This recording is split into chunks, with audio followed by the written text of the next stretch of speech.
Eles são tidos e vistos como sendo os povos nativos e originais do território brasileiro e de todas as Américas. Curiosamente, são conhecidos pelos seus olhos puxados, por seus cabelos pretos lisos e principalmente pela sua cultura incrivelmente diversificada de várias e várias tribos. Quem são, afinal de contas, os indígenas e qual é a sua origem? De onde surgiram os povos indígenas? Essa é uma pergunta que várias pessoas têm, e através agora da genética, da história, da linguística e de muito mais, eu estarei trazendo para todos vocês as origens dos índios, afinal de contas, de onde eles vieram.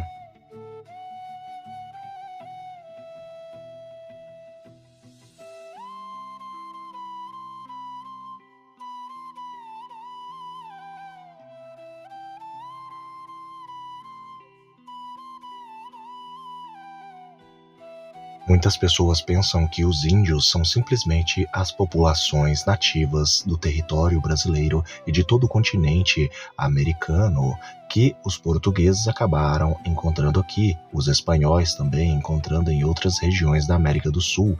Mas, na verdade, as origens e a história dos povos indígenas é muito mais antiga, e quando nós estudamos e analisamos o seu DNA, nós encontramos curiosidades que são muito interessantes.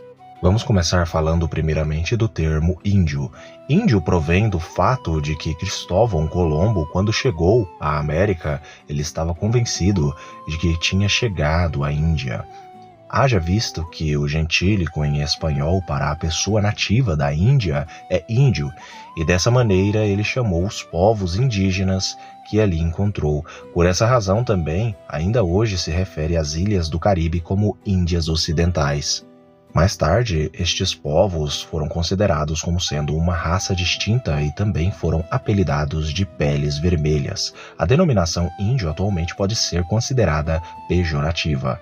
Na América do Norte, estes povos são conhecidos também pelas expressões povos aborígenes, índios americanos, primeiras nações, principalmente no Canadá, nativos do Alasca ou povos indígenas da América. No entanto, os esquimós, inuit, yapik e eliutas e os mestiços do Canadá, que têm uma cultura e genética diferente dos restantes, nem sempre são considerados naqueles grupos.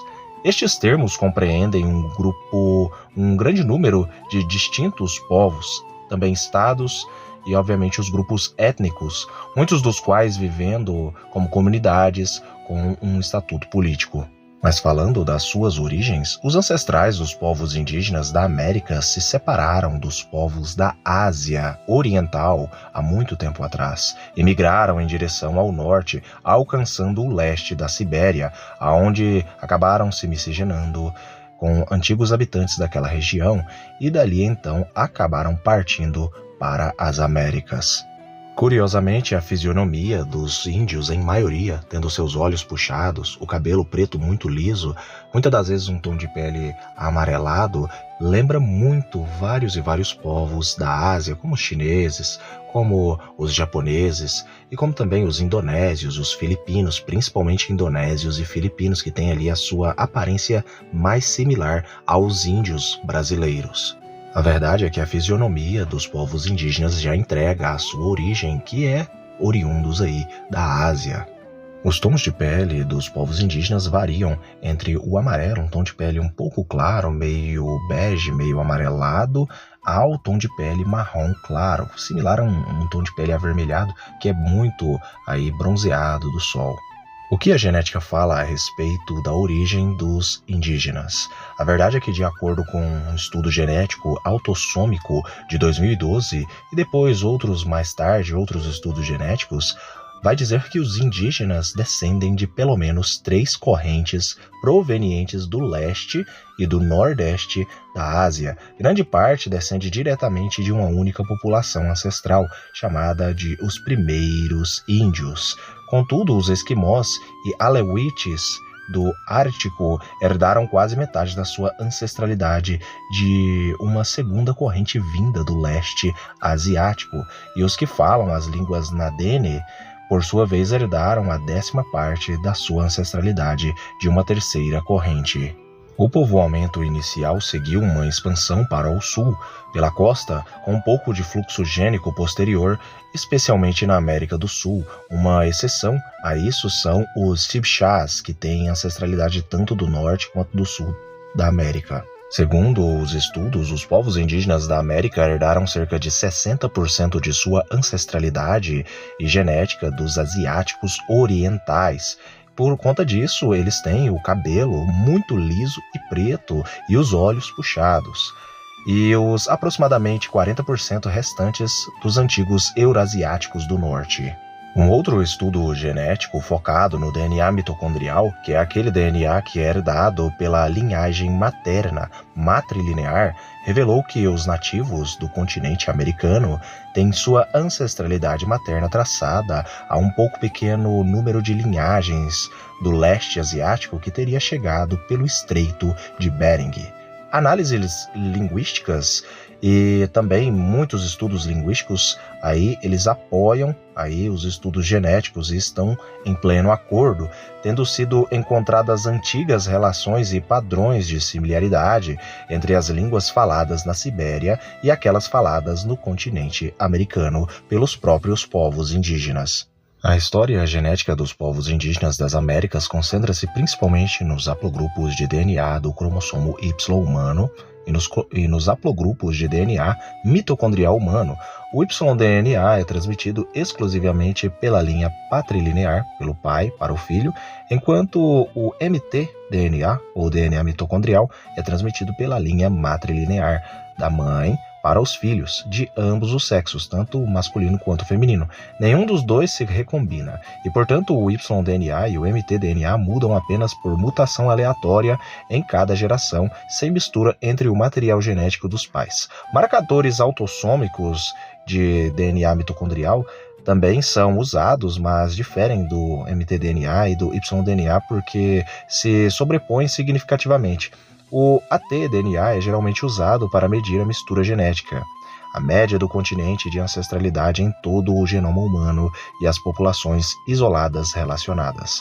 Comparações genéticas do DNA mitocondrial e do cromossomo Y dos nativos americanos com o de certos povos da Sibéria e da Ásia Central, principalmente da Ásia Central, especificamente os paleossiberianos, os turcos e, historicamente, a cultura Ukonev, levaram ao pesquisador russo Ia Zakharov a acreditar que entre todos os povos asiáticos estudados anteriormente são os povos que vivem entre Altai e o lago Baikal, ao longo das montanhas Sayan, que são geneticamente mais próximos dos indígenas americanos. Algumas evidências científicas os ligam aos povos do norte da Ásia, especialmente ou especificamente aos povos indígenas da Sibéria, como os povos Ket, Selkup, Chuchi, Koryak. Os povos indígenas das Américas têm sido ligados até certo ponto às populações do norte da Ásia pela distribuição dos tipos sanguíneos e pela composição genética conforme refletido por dados moleculares e estudos limitados de DNA. A ocorrência comum dos haplogrupos ABCD do mtDNA asiático entre as populações do leste asiático e dos nativos americanos foi observada. Alguns subclados de C e D que foram encontrados nas populações limitadas de nativos americanos, que concordam com os testes de DNA, têm alguma semelhança bem forte com os subclados C e D em alguns mongóis, Amur, japoneses, coreanos e algumas populações Ainu. Na maioria dos estudos genéticos, o leste asiático é apontado como uma das principais origens do DNA dos indígenas brasileiros. Isso foi testado em vários e vários indígenas. O teste foi feito em várias e várias tribos indígenas aqui do Brasil, não só daqui do Brasil, mas como também de outros países aqui da América do Sul e da América do Norte e, na maioria das vezes, sempre o sul da China. Mas agora falando a respeito das línguas dos povos indígenas, existe um pensamento entre alguns brasileiros de que todos os indígenas falam tupi-guarani. Isso não é verdade. Existem vários e vários dialetos e troncos linguísticos diferentes aí em diferentes tribos indígenas que aqui habitam no Brasil. Então, todos os índios não falam apenas Tupi-Guarani, existem várias e várias outras línguas indígenas. Estima-se que um total de 150 mil falantes aqui no Brasil existam. Existem alguns debates entre os linguistas se este número ele é realmente real ou se ele é um pouco maior do que isso. Em todo caso, existem cerca de 150 mil falantes aí de línguas indígenas no território brasileiro. Já o número de línguas indígenas, por incrível que pareça, existem cerca de 160 línguas indígenas. Outros linguistas acabam dizendo que existem quase 200 línguas indígenas no Brasil. Entre essas 160 línguas faladas, há 180 a 200 línguas faladas, existem as principais famílias linguísticas destas línguas. E estas famílias linguísticas são as seguintes: Arawak, a famosa família Caribê, a mais famosa ainda, Tupi, né, Tupi-Guarani, o Dje, que também é uma família linguística, o Tucano, o Yanomami e também o Pano. A língua indígena com o maior número de falantes aqui no Brasil é a língua indígena chamada pelo nome de Ticuna. Essa língua ela é uma língua isolada em comparação às famílias linguísticas aí indígenas. Já a segunda língua mais falada no Brasil, a segunda língua indígena mais falada no Brasil é a língua Kaingang, que é da família Dje. Curiosamente, nós podemos ver uma similaridade aí com os povos ali da Ásia, com a China, com os chineses, né? Olha só para você ver esse nome, Kaingang, lembra muito as línguas da China. Em terceiro lugar, nós temos a língua Terená, ou Terená, que é uma língua da família linguística Arawak indígena, que é também muito falada no Brasil. E nós também temos aí uma língua Tupi, que está em quarto lugar aqui, que é muito falada no Brasil também, que é o Teneterrara. Nós temos uma sonoridade muito similar ao japonês aqui, e isso remete às origens aí dos indígenas. Eu tenho um desafio para todos vocês aqui no canal, pessoal. Eu quero que vocês olhem aqui, meus inscritos, para estas duas imagens e me digam se são duas crianças japonesas ou se são duas crianças indígenas. Existem muita similaridade entre esses povos, afinal de contas, eles vieram da Ásia. Eu fico por aqui, um abraço a todos que assistiram o vídeo até o presente momento e até o próximo vídeo do canal Mistérios de Elohim.